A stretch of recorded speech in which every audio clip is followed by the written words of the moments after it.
him on your radio dial and 106.1 on your FM, pal. Thank you for tuning in to the Morning Glory radio broadcast with Drs. Adam and Adrian Blackstock of Glory Bible Fellowship International Church. Sit back and get ready to receive a word that will transform your life. Good morning, radio family. This is Prophetess Adrian Blackstock. You're going to want to be here with us throughout this next 30 minutes. We are here. I have a special guest. We're going to be dealing with mental health and substance abuse. So join us as we come in tonight. Tomorrow night, we have interactive Bible study. We're continuing our study as it will be a breaking free journey. It has been powerful. It has been awesome with all of our teachers. So that's at 7:00 p.m. We have breakout classes for all of our youth, starting from the little lambs all the way up to the teenagers. Amen. That's 7:00 p.m. And on Sundays, we have worship service. This Sunday is Pentecost Sunday, the fire of God. Also the second feast. You are going to want to be in the place. Join us. You're going to want to be there. Amen. And so as you continue to walk through, we're calling a corporate fast, 21-day fast, June the 1st through the 21st. You hear from God as to what he would have you to do. We are believing for transformation and changes to take place in our city. Amen. I am a firm believer that we should be able to stand for our city and we should be able to stand for our state. And so that is the reason why this is Mental Health Awareness Month. And I'm glad to have with me Yvette Wilkins. I'm going to let her introduce herself. And Yvette, I don't know if you heard about it, but I live in the Grandview area, and there was a 17-year-old who deliberately wanted to have suicide by a cop, and he was actually killed by the cops on Sunday. And so this is why it's so important for us to speak about this in reference to it. And so Yvette, I'm going to go ahead and let you take the mic. And thank you for those of you that are also joining me over on Clubhouse. Amen. So if you hear me say ping someone in the room, they'll know what they're talking about. So I'm using all platforms this morning. I did not have my Facebook, did not get a chance to put that up. So Yvette, go ahead. The mic is yours. Good morning. Good morning, everyone. Good morning, Pastor, Dr. A. I appreciate you inviting me to this conversation this morning. No, I hadn't heard about the young man who was killed, but unfortunately, it's too often happening in our community, and it's really, really sad to hear such a young age. I know you and I have talked earlier about Mental Health Month, and we had a conversation in regards to the hot topic of marijuana use. And so I'm just here we can have a conversation. I don't know how much you want me to begin sharing. I will say that I am not a substance abuse specialist, but my master's degree is in counseling psychology. I'm a clinician, so and I do work with those that have mental disorders. So you can take it away and just we can just start this conversation, and I will give you my insight and my professional insight and my own personal opinion, and based on some experiences I've had. Okay. One of the things is that I think when you and I was speaking, and I was speaking about because I had as a pastor, and I get individuals throughout the city that may call me up because they know I deal in the area of deliverance, and know I have a background also in mental health, and they were speaking about how individuals, I've been getting these phone calls where adolescents or even teenagers are all of a sudden they're having to go into the mental health system, and they're acting, strange, and I'll ask them the questions like, that the ask, okay, is there mental health in the background? And then I'll ask the question where, do you think they was using something? And then I will hear, oh yeah, marijuana. And I have been hearing that too much. And I know you and I talked about that. And I even had a family member who had never had any issues, and he was actually had given something and it was late. So could you talk about that and you seeing that showing up, or what have you? How can we, maybe help us help family members as well? Well, in terms of a mental health diagnosis, there you can have a mental health or a mental illness rather, and you're not aware of it. Sometimes those signs and symptoms don't show up until uh, they can show up in adolescence, but they also can show up in your teens or early 20s. So that is a separate issue from um, would smoking marijuana cause you to develop a mental health or mental a mental a disorder? Well, that's kind of a complicated answer because we are all individually we're chemically made up differently, and And how wired differently. yeah, and wired differently, and how a substance or something that we ingest impacts us is based on that, as well as it is what are you using, where are you getting it from, how often you're using. I will say that there are some people who report who have a mental disorder that mental marijuana has helped them with anxiety and different symptoms that they have due to their diagnoses and or their mental disorder. However, you bring up an important issue, and that is, can marijuana be laced with something that will cause someone to begin to have symptoms of paranoia, hallucinations, hearing voices? That's possible as well. Um, but also, a person can not really know that they have a predisposition for a mental illness, and it comes out later on in life. It can be genetic because one of the reasons that when a psychologist or a psychiatrist will do a psych evaluation, they ask about the background. Mm-hmm. Has there been anyone in your family who has been diagnosed with a mental disorder? Because it is possible that can carry over into the next generation to another member of the family, and so there's a lot of things that can uh, be variables in terms of why a person may begin to have mental issues, if that makes sense. Okay. So what and so where will we say, for instance, I have other individuals over here. Any of you, if you actually have a question, you just ask to raise your hand. One of the moderators will bring you up and we can ask that question. I can ask your vet. So I hear you saying, and especially, in the African American community, that, mental health and and getting counseling, all that is like a taboo. And I'm seeing, there's some changes that's taking place, but especially in the faith community, Yes. there's many a times where I believe in the power of Jesus. I've seen miracles. We have people in our congregation that are been healed of anxiety over 28 years. But the Bible also said, be a year according to your faith. There are some natural chemical, imbalances that individuals may have to seek, some mental health. And so could you talk about that? Have you seen some changes that's taking place in the way the stigma in the African American community is changing?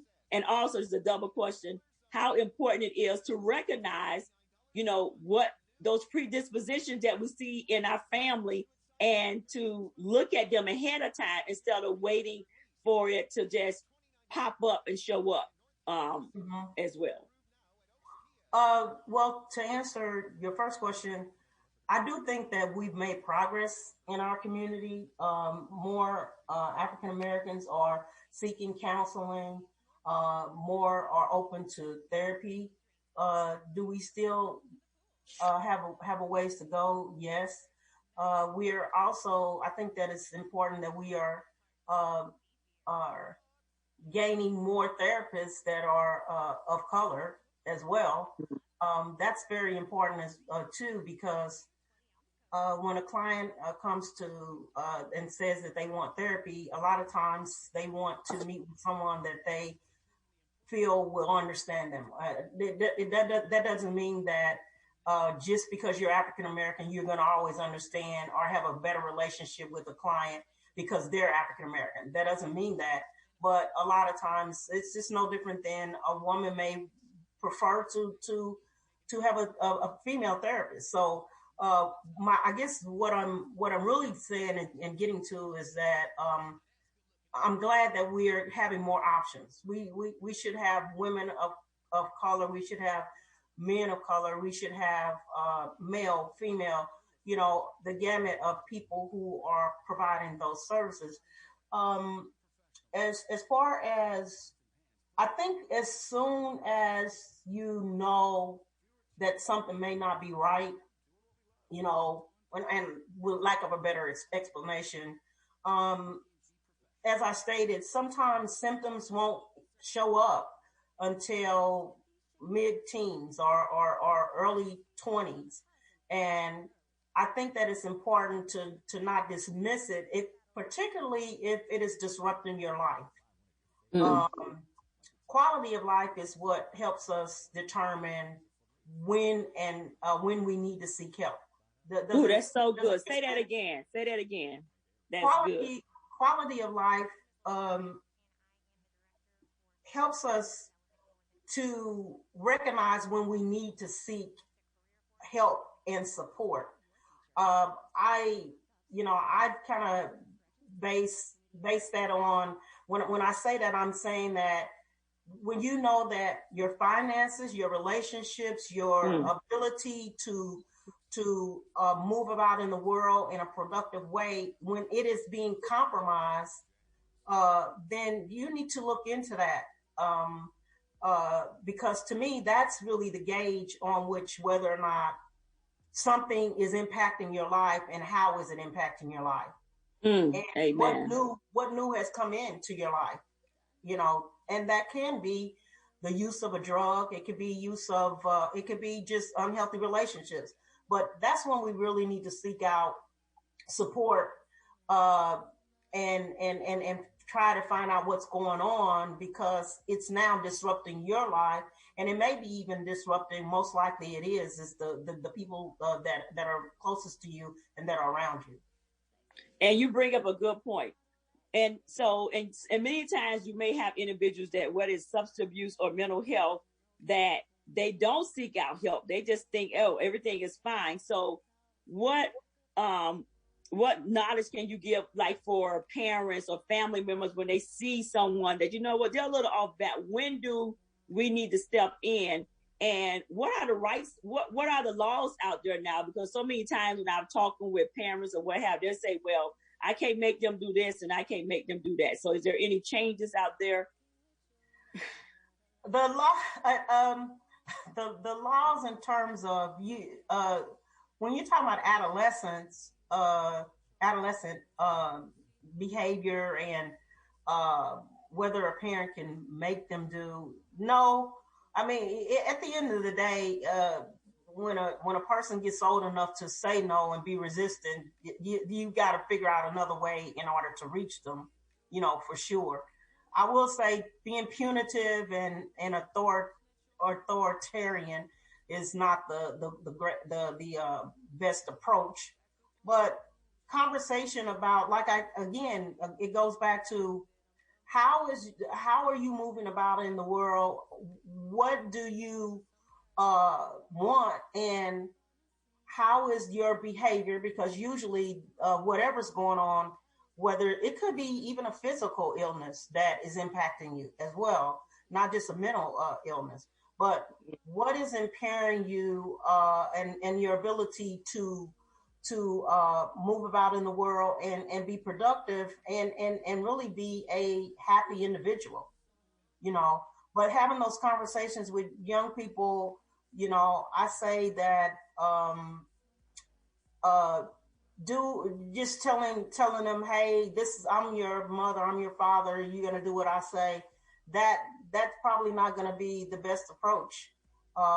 You got to get to the why of why a person is experienced difficulty or their behavior is such where it's disruptive.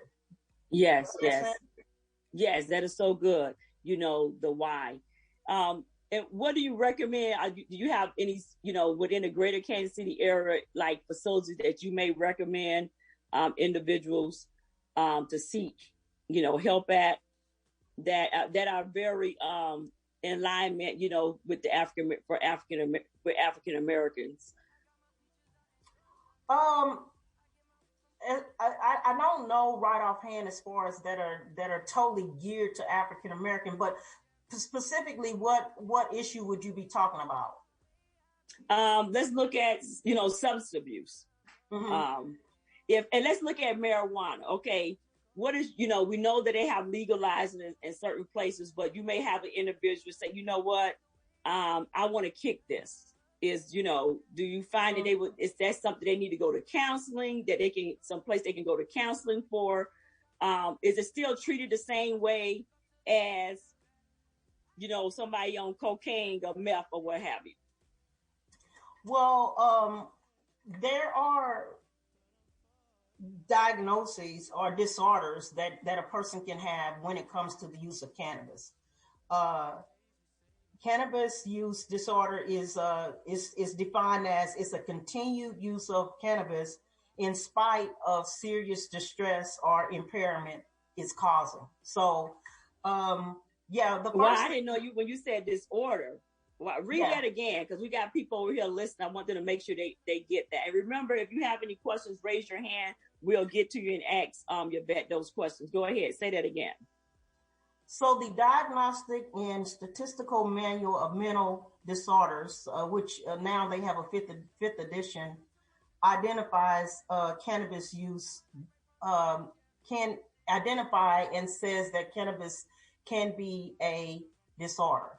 The use of cannabis can be disorder. You have to meet the criteria for that, and there are very various criteria that you would meet. But the definition in it of itself is what I just read, and that is cannabis use disorder is the continued use of cannabis in spite of the serious distress or impairment it causes. The most important part of that definition is this: it is in spite of the distress and impairment that is causing. Now, some people, everyone has to identify how is the use of marijuana impacting me in my life and my well-being and the people around me. So sometimes people are in denial about that impact, and some people are not. Some people are not impacted at all by the use of it. I will say, when you talk about marijuana use and being laced, there's synthetic marijuana out. I discussed. I had a conversation with an ITCD specialist who treats both co-occurring disorders, which is mental health and substance abuse. Someone can have a mental health and a substance abuse disorder. And so dealing with a person who is dealing with both of those issues takes a little more knowledge and special attention to how to navigate that. But if it's impairing your life, if you are getting, they have the black market, if you're getting your marijuana from someone down the street or, all marijuana is not the same. Some of it's laced, and definitely it can cause some symptomatic issues to occur. And ultimately, it depends on the person. It can impair them for the rest of their life. Wow. So any questions that we have over here on Clubhouse? Any questions that you have? And so one of the things that I hear, hold up, we got someone that has a question that's coming up. Yes. Can I have your question, Beverly? Yes. Good morning, Dr. A, and everyone else on the panel. I was wondering what were the you mentioned disorder, and what are the medical terminology for the disorder specifically? Do you have the accent? What is the medical disorder specifically for the marijuana disorder? You can have the DSM-5 identifies cannabis use disorder, a mild disorder, cannabis use disorder as moderate, cannabis use disorder as severe. So, okay. What can you what is considered moderate in your definition? It's considered and I'm going to give their definition. As I said, I'm not an expert at this, but yes, the definition is to be considered moderate, a person must exhibit 4 or 5 of the above symptoms, and there's symptoms that are listed: using large amounts of it, repeatedly trying to stop and not able to. Usual amount of time is spent trying to get marijuana. You're spending all your day trying to find it. Wow. Having cravings for cannabis, such as thoughts and images, dreams, and perceiving its smell because of obsession with it. Keep on using cannabis even in light of the fact that it has negative consequences, such as others warning you to leave the relationship or being left by a partner or friends, poor job performance, and criminal charges.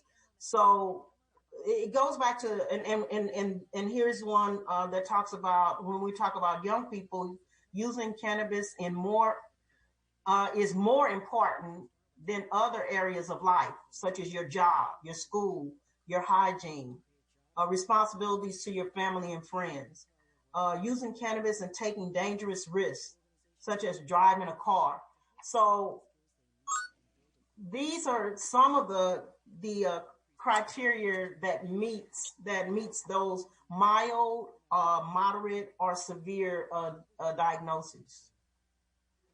I mean, you just said moderate. I don't even want to hear what is talked about where it says, severe. And so we want to educate that if you find yourself, because some people may have, there have been some children that somebody just gave it to them and they just tried it. But like you said, there might have been some predisposition, there might have been some other things, and they couldn't just stop. And so we want you to know that you can seek out help. I think I have another question. The mic is yours. Yes. Good morning. Good morning. My question is, why do people consider marijuana as that it's not a drug for real? Because in my family, almost 80% of them smoke marijuana. And also, it's like they got to have it every day. And just like how you were saying, the symptoms, some of them just smoke all day. They got to have it. Some of them searching for it. It's like they fiend for it. And I know when I used to smoke marijuana, my BC days, it was just this one particular time to where I quit because I smoked it and I got paranoid. And it felt like I started hearing voices and everything. And ever since that day, I was done with it. And it goes back to what you said, value your life. So I value my life. I wasn't finna go that route and all these voices. But my question is, why do they feel like they need it and everything? And also, does it pass down from generation to generation? Amen. So you can have a predisposition for addiction, period. So, some people, they don't know that they have a predisposition to deal with alcoholism. They don't know it until they start drinking and they realize they can't stop. It's impairing their life. It's disruptive. So can it be hereditary? Yes, which is one of the reasons why they do if you go into for a psych eval, they ask about family history and if there are any mental health mental disorders rather in your family background. But as far as there's a stigmatism around the use of the word a drug anyway, right? I mean, people in general, if you say drug, then there's a negative connotation to me around it. You know, people don't like to say I take drugs, period. You know, even if they're prescription. So, and I think that you asked why is there such a resistance to say that marijuana is a drug? I think that's because there's a negative. You know, there's not a lot of positive response to the use of marijuana. And like I said, I will say that I have there are clients that use it for the purpose of helping with their for anxiety. medicinal purposes. Yes, right. And everyone is not addicted. You know, the instances or the criteria that I read, that has to you have to meet that criteria for you to be considered someone that has a cannabis disorder. So, oh wow, our time is running away. They said we got 30 seconds. Let me see if I can get this last question from the caller. Go ahead quickly. We got 30 seconds. Go ahead. Are you talking? Yeah, Kiva, who asked that question? Yes, we only got 30 seconds, so you listen to the Morning Glory radio broadcast. In the hospital, they check for how much THC is in the cannabis when they're, doing a tox screen. Okay, so well, yeah, we're running out of time. We're going to have to get you back. I'm going to stay on here on Clubhouse, continue this here conversation. We